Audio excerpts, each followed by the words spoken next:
Question number 2 है आकृति 8.13 में, यानी कि यही दिया है बुक में दिया हुआ 8.13 में tan p minus cot r का मान ज्ञात कीजिए। इसमें भी एंगल का एक बार लिए हैं p का मान, एक बार लिए हैं r का मान। ठीक है, जैसे ही p का मान लेंगे तो सामने वाली भुजा हो जाएगी लंब।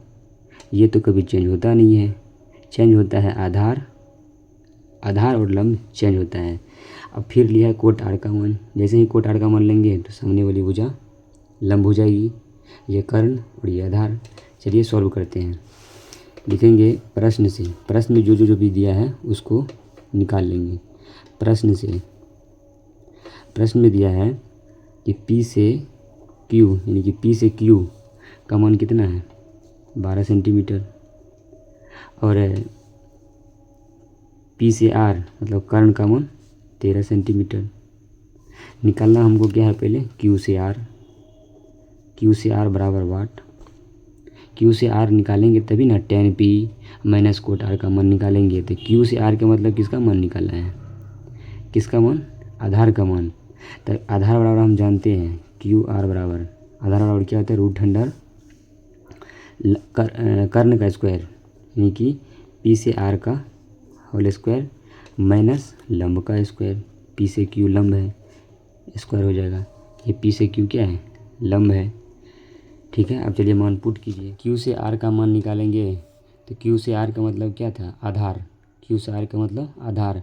तो आधार बराबर क्या होता है, पीछे लिख भी दिए हैं, आधार बराबर कर्ण का स्क्वायर मतलब P से R का होल स्क्वायर माइनस लंब का स्क्वायर, लंब मतलब P से Q का होल स्क्वायर।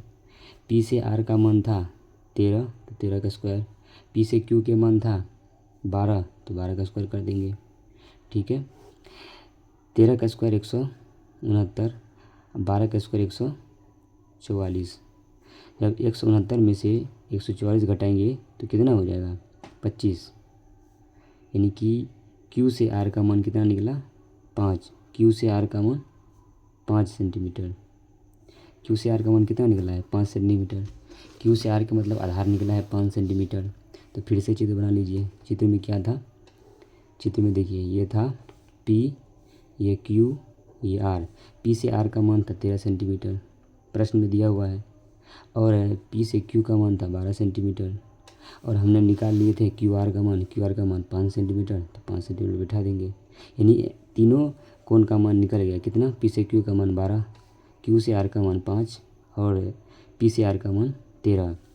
अब पूछा है प्रश्न, अब पूछा है tan P minus cot R का मान, यानी tan P एक बार एंगल का मान P लेना है, एक बार एंगल का मान R लेना है। तो सबसे पहले इसको सॉल्व करते हैं। हम जानते हैं लंब बराबर होता है आधार बटे लंब बटे आधार।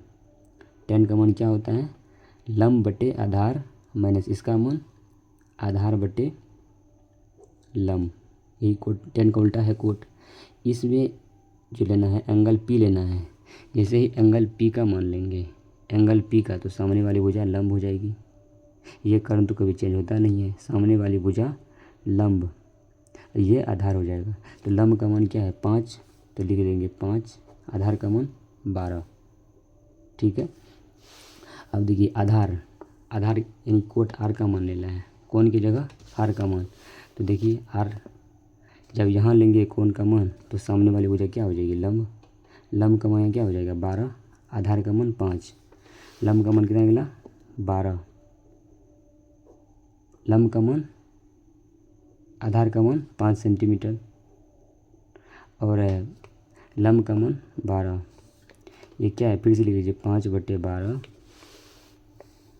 माइनस 5/12, दोनों को ये 5/12 माइनस 5/12 तो घट के क्या हो जाएगा 0।